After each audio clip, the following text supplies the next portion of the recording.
as ministers meet in Brussels. And KPMG predicts a US-UK trade deal could spark an uptick in economic growth. We'll be speaking to its chief economists.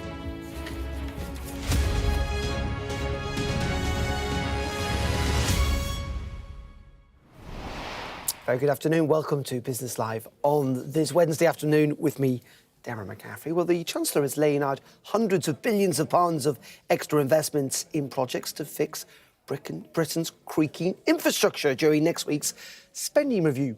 Rachel Reeves unveiled £15 billion of new money for transport infrastructure across the North and Midlands earlier, saying there is more to come next week.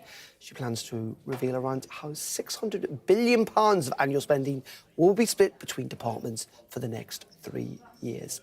Let's speak to the political correspondent at Financial Times, Anna Gross, who joins us from inside Parliament. Good afternoon to you, Anna. Just let's first of all focus on the announcement today made up in Manchester in the north of England, a sign that, particularly when it comes to rail, they want to boost infrastructure outside of London and the South East.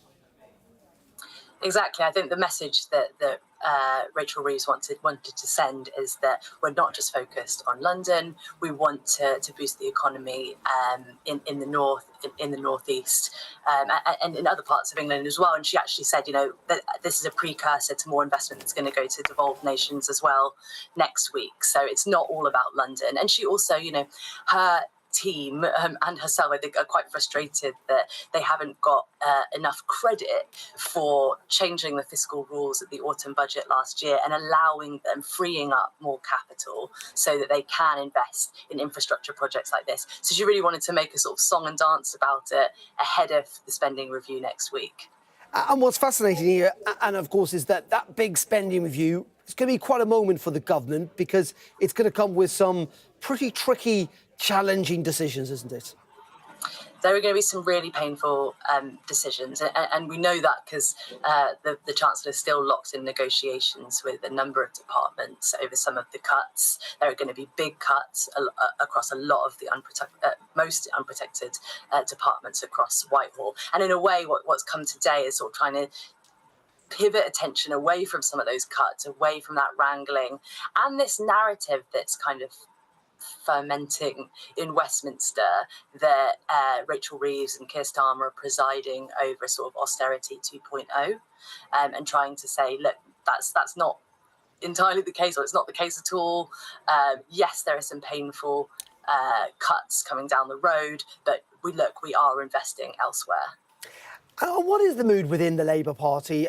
As you say, there's been quite a lot of resistance to stuff around welfare spending. We saw the Prime Minister effectively move again today when it comes to winter fuel allowance. How rebellious is the Labour Party if Rachel Reeves doesn't get this right? I think they're pretty rebellious. I mean, I was speaking to one MP earlier today. They're still very frustrated about principally the disability and incapacity benefit cuts, and there haven't been any major walkbacks on that thus far. So that's the big kind of vote that's coming down the road later this month. I think the fact that Keir Starmer has signalled that he does want to change the winter fuel payments policy, and that he is interested in removing, changing the two-child benefit cap. I do think that is resonating with MPs, but I do think that there is kind of still frustration, particularly around some of those disability cuts, and also around the wider cuts that, as I say, to departments across Whitehall, people feeling like, why are we a Labour government after 15 years of Tory rule presiding over further cuts? OK, Anna, really appreciate your analysis and insight this afternoon from the FT there. Thank you very much indeed. We're just going to bring you up to date with some news coming into us here at Sky Centre. This is in referral to His Majesty's Revenue and Customs, HMRC, of course. The UK Tax Office effectively saying that there's been an unauthorised access was attempted to claim money from HMRC, not an attempt to take money from customers. They're saying that they have locked down the accounts that have been affected by this attempt, and that customers do not need to take any action. But effectively, HMRC saying that there was an attempt to claim money from them, and that it was an attempt to take money from them, not from customers, but they have locked down affected accounts just as a precaution, it seems. We haven't got much more detail on this. I'm sure our political unit at Westminster will be chasing this up, and we'll get more detail when we can. But as I say, in the last couple of minutes, HMRC saying that there has been an unauthorised attempt, essentially, to access money from them, not from customers directly, and that they have locked some accounts as a precaution. Now, the Chancellor has come under pressure from the Secretary-General of NATO, Mark Rutte, who called today for urgent increases in defence spending and a delivery of new capability targets. It comes as defence ministers are meeting in Brussels ahead of July's NATO summit in The Hague. Well, delighted to say we can speak to James Brugger, who is the Chief Investment Officer at Saraf, who is a defence contractor, and today has published their financial results. James, very good afternoon to you. I suppose the first question is, you guys are involved in lots of stuff, not least of all things got to do with space, and that's quite heavily related, isn't it, now, to the defence industry? It is indeed. We've had just earlier this week the government publishing its strategic defence review, where the UK government has been very clear about just how central a role space has to play in all of our everyday lives, our economy, but also increasingly our defence and our security. In what way? Just talk us through that.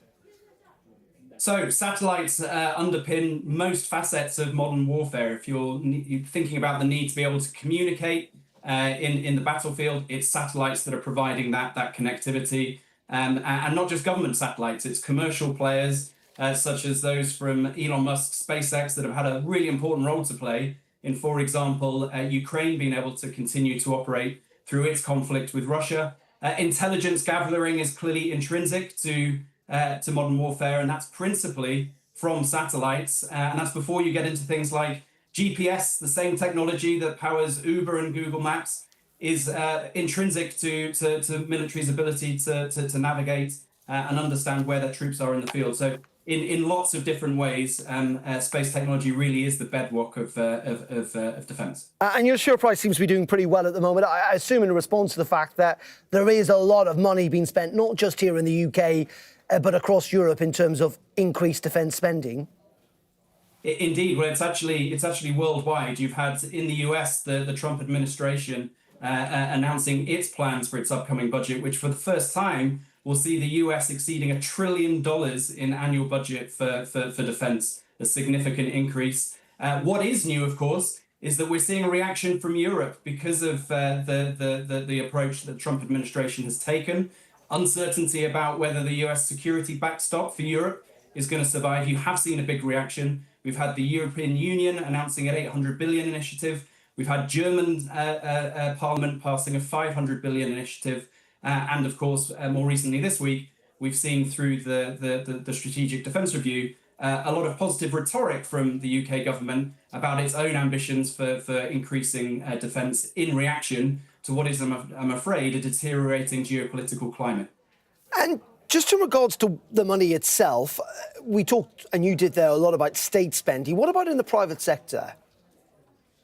Private sector is vibrant in terms of venture capital investment into private companies. These are the nascent companies developing the cutting edge in innovation that can, in a cost-effective way, from our perspective, help fill some of the security and defence deficit that Europe as a whole, and I include the UK within that, faces as a result of US retrenchment. So you're seeing quarter on quarter, year on year, more capital being invested into private companies that are now growing in significant value and becoming some of the most important players in the domain worldwide, with, of course, Elon Musk SpaceX at the top of the list.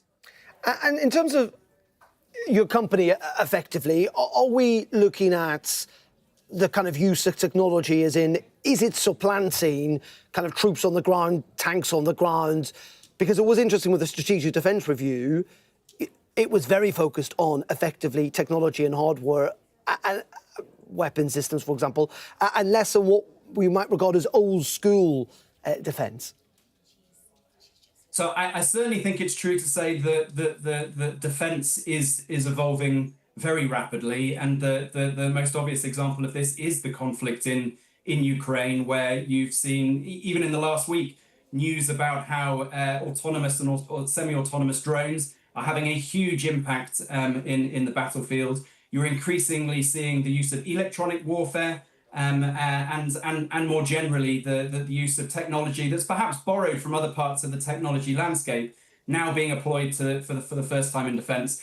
Equally, I don't think it's as binary as all of these new forms of technology replacing the need for tanks and ships. I just think it's an extension of capabilities that provide for an ability to be more dynamic and potentially to build capabilities, and this is certainly what we've been arguing from a UK perspective, build capabilities more cost effectively by embracing innovation that's happening within the commercial domain. OK, James there from Saraf Space. Thank you very much indeed for joining us this afternoon. Thank you. Thank you. Now let's have a look at the wider economy, because KPMG today released a report suggesting that here in the UK, the outlook could brighten over the next 2 years as the economy stands to benefit from easing trade tensions and lower uncertainty arising from potential trade agreements. The firm also predicts an easing in inflation, paving the way for further rate cuts from the Bank of England. Well, earlier I spoke to KPMG's chief economist, Yael Selfin, and started by asking her why she thinks the report suggests a better economic outlook, despite, of course, that uncertainty around tariffs from the United States. Well, as you already heard, the key issues that we're worried about at the moment is uncertainty. So by having a little bit more certainty, hopefully, in the UK when it comes to the trade relationship with the US, that should help businesses. And also by removing some of the threats of potentially, hopefully, if we do sign the deal, of higher tariffs for the UK, for UK exporters, that should also help when it comes to protecting our exports to the US, which is one of our major trading partners. In saying that, this must be incredibly difficult to try and work out, given the fact there is a lot of uncertainty, and we've got a resident of the White House who's shown he's very willing to change his mind quite frequently and quite quickly. Yeah, no, absolutely. There's still some uncertainty there. I mean, what we have seen is that markets as well as companies are gradually coming to terms with that higher level of uncertainty as well. So things are, in any case, settling a little bit more. But I think generally what we have is a slightly better, more favourable environment in the UK at the moment than when we had just a few months ago. And aside from trade, what else is helping keep UK growth reasonably robust? Well, essentially, there's a number of factors when we just look at the domestic economy. The labour market is still relatively strong.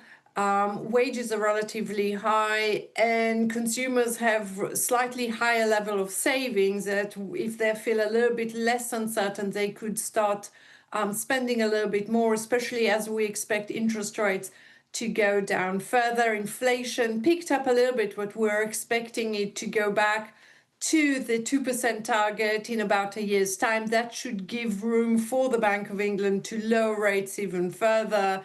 And we have got a relatively strong boost in government spending, at least in the short term. We'll hear more about where spending will go next week, but that also, when it comes to at least investment, that should keep investment levels a little bit stronger this year. The big question is what happens next year on that.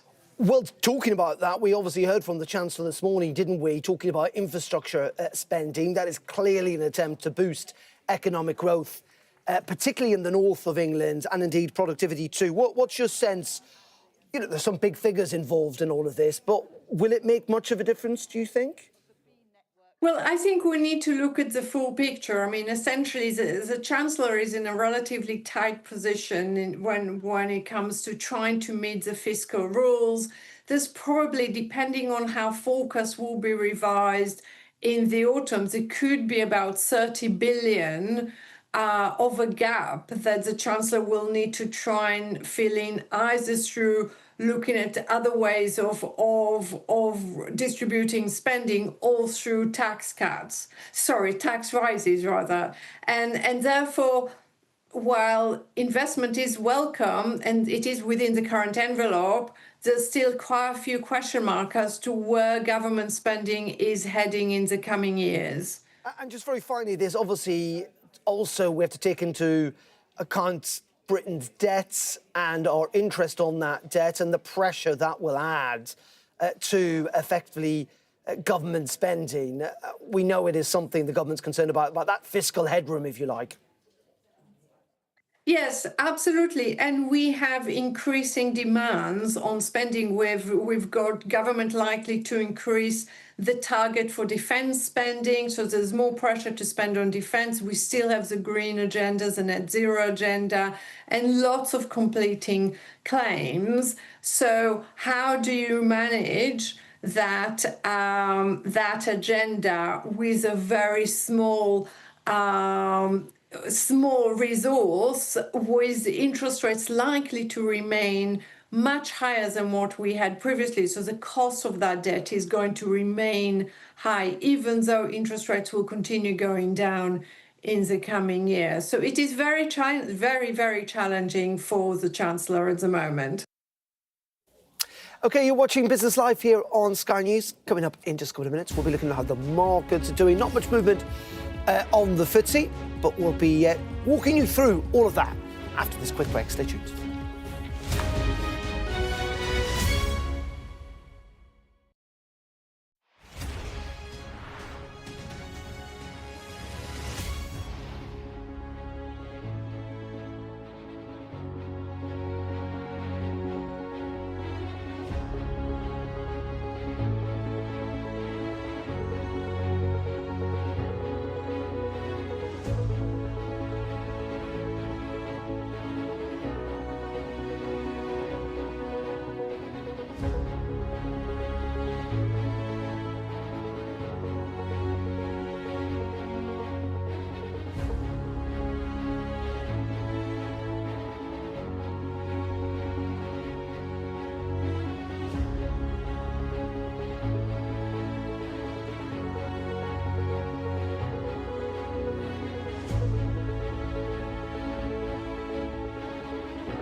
We arrive.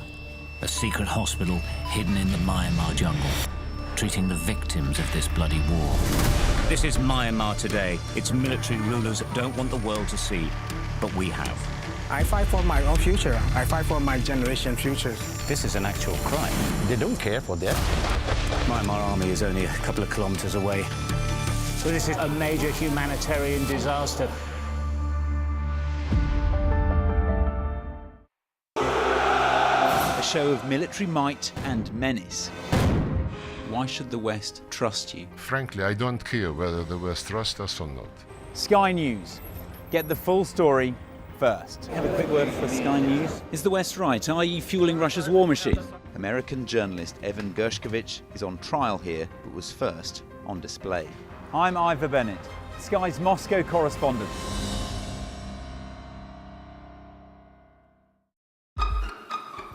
We've got your Sunday mornings covered. From the front page and the sounds of the streets to the voices of the people who make the major calls and big picture politics beyond Westminster. We'll put you at the heart of our story. I'm ready. Are you? Join me, Trevor Phillips, Sunday mornings on Sky News. 1,500 movies? I don't want this flight to end.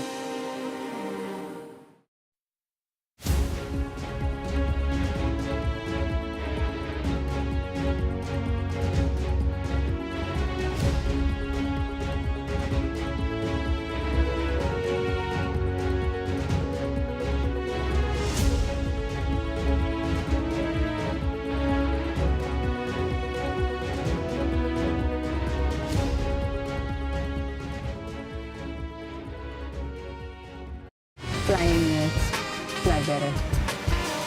Thank you. Let's just bring you up to date again with that breaking news in the last couple of minutes, reaching us here at Sky News involving HMRC. They are saying this afternoon that its security systems had detected unauthorised access to some customers' online accounts in an attempt to claim money. They say, this is according to their website, that it is written to affected customers and locked down their accounts, deleted the login details and removed any incorrect information from tax records. It said affected taxpayers did not need to take any action.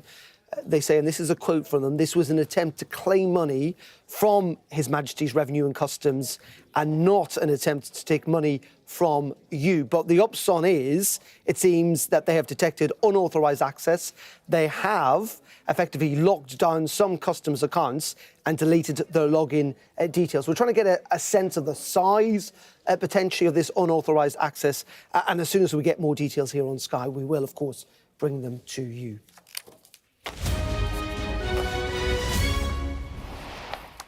OK, let's get more on the markets now. Let's speak to Joshua Mahoney, who is Chief Market Analyst at Scope Market. Joshua, good afternoon to you. Let's start... Oh, no, let's go there. There we are. Let's go to the US, if we can, because Donald Trump is calling on the Federal Reserve Chair to start cutting interest rates because he's worried about the economy. Here's yet again, he always calls on Powell and says that he's too late and he should step in as quickly as possible to cut rates. Now, quite frankly, it's a little bit ridiculous because the deterioration we're seeing within the US economy, we've seen it once again with a weak ADP payroll, so jobs data coming out of the US very weak today. He calls on Powell to step in. But ultimately, the reason why Jerome Powell cannot do so is there's so much uncertainty as to the policies under Donald Trump. Of course, those reciprocal tariffs are supposed to be kicking back in on the 9th of July for many of the countries. So we don't necessarily know what the state of play is when it comes to policies. We don't necessarily know what the state of play is when it comes to trade. And therefore, it's quite likely that the Federal Reserve, when they do act, it's going to be beyond July. And despite everything that Donald Trump says, he's probably not going to get his way. And this all, of course, at a time in which, you know, it's clear that the negotiations between particularly the US and China are proving a bit tricky. Exactly. So he just tweeted today and said that Xi Jinping is in his words, extremely hard person to make a deal with. So clearly it's not necessarily going perfectly. We had heard earlier in the week from Scott Bessent, who said that there will be a phone call taking place between the two sides. But that comment there doesn't necessarily fill you with optimism about the possibility of some sort of agreement coming into play. Now, notably, of course, because of this massive trade deficit that the US has with the Chinese, I think Donald Trump thought that he would be able to strike a trade deal that sees a massively advantageous purchase of US goods or something akin to that. But actually, some of the news that we've been seeing recently doesn't necessarily play into his hands. I mean, we've been seeing some of the big tech names saying that ultimately by restricting the export of their chips to China, it means that the Chinese are just producing their own without actually having any reliance on the US. So they're sort of building their industry for them. We're seeing the potential for US car makers to actually start setting up hubs in China because they don't have the rare earth material that's now being restricted. And ultimately, we're in a position now where we're seeing the US economy start to nosedive, certainly according to the ADP figure today. And so that doesn't necessarily mean that Donald Trump's got a particularly strong hand to play within those negotiations. OK, and Joshua, in the space of 30 seconds, so markets relatively calm overall. They are. I mean, there's a feeling that the weakness of this jobs data means that we're going to see more from the Federal Reserve, most likely in the second half of the year, like I alluded to. So really, it's a case of bad news appears to be good news for now. OK, Joshua, appreciate your time as always. Joshua Mahoney there from Scope Markets. Thank you very much indeed. And as I say, we will keep you across that story here on Sky News from HMRC this afternoon. Thank you. Cheers. Have a in good regards evening. to effectively the customers' accounts, saying that there's been an unauthorised attempt to access some accounts, but ultimately those accounts have been locked and the details deleted. We will have more on that with Kamali coming up on the News Hour in just a couple of minutes, along with a press conference from Brussels involving our Defence Secretary. I'll be back tomorrow at 11:30. Join me then if you can. Goodbye.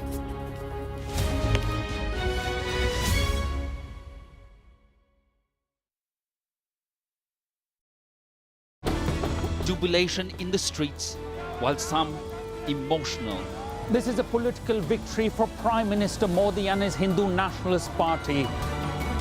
I'm Neville Lazarus and I'm Sky's reporter based in Delhi. Companies like these are helping India in its trajectory to be a serious player in space exploration. Sky News, get the full story first.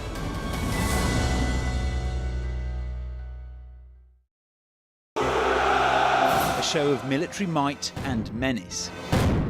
Why should the West trust you? Frankly, I don't care whether the West trusts us or not. Sky News. Get the full story first. Have a quick word for Sky News. Is the West right? Are you fueling Russia's war machine? American journalist Evan Gershkovich